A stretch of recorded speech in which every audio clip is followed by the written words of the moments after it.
Orang dulu itu orang yang bisa mensederhanakan dunia.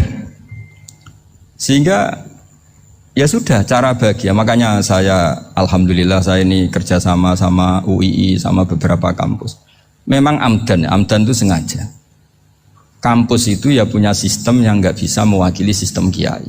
Kiai juga punya sistem yang nggak terwakili oleh kampus, juga sebaliknya saling melengkapi. Saya sering ketemu rektor UII, rektor kampus-kampus Islam.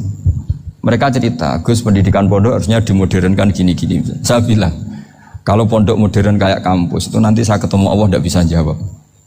Kenapa Gus? Saya beri contoh gini. Kalau misalnya perempuan perawan lah atau apa saja, namanya perempuan, mau tanya tentang menstruasi atau haid. Kalau semuanya sistem kampus, dia harus kuliah dulu. Registrasi dulu, kuliah dulu, bayar dulu. Dan dapat jawabannya nunggu mata kuliah pas itu. Bandingkan kalau sistem pondok, saya tuh sering ke pasar sama anak saya dicegat sama ibu-ibu.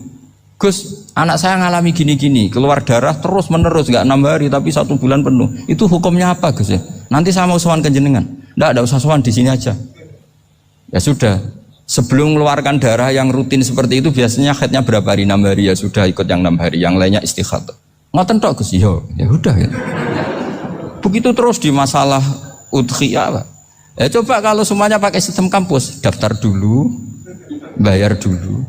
Jadi ini nggak ada jawabannya, nunggu mata kuliah itu, baru dapat jawaban. Itu biasa nggak sholat bertahun-tahun karena belum ada jawaban tentang itu. Nah itu kalau misalnya orang mati, tahunya cara apa memulasara jenazah itu nunggu kuliah dulu, pas mata pelajaran itu dulu, baru menangani orang mati. Berarti orang mati itu tergeledak semua. Tapi kalau kiai kan enggak. Kesini orang mati terbakar, kalau dimandiin malah badannya copot-copot, itu gimana hukumnya? Ini ada orang mati Gus Kendat, ini disolati apa enggak?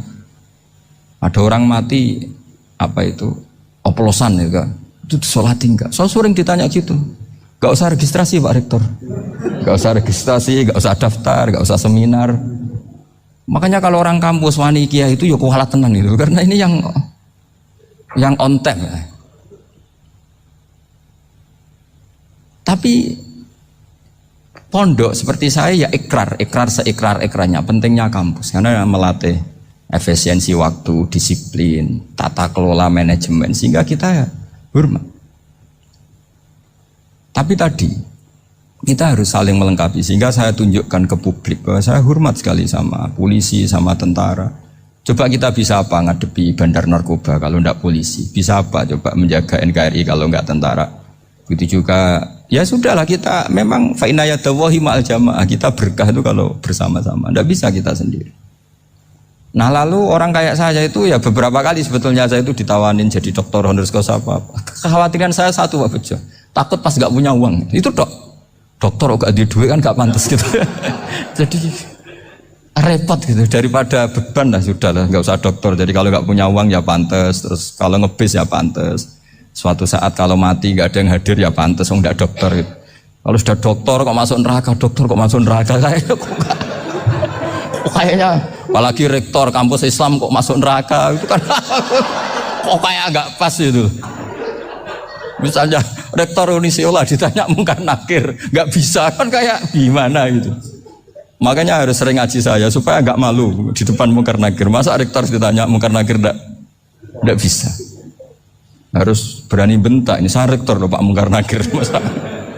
Masa kalau wali-wali dulu berani. Masyhur di cerita wali-wali ditanya marabbuka manabuka, saya ini guru tauhid. Kok kamu tanya marabbuka manabuka, yang ngelotok. Kamu tidak pernah ngaji, enak aja tanya. Jadi wali-wali itu ya rileks ngadepi mungkar.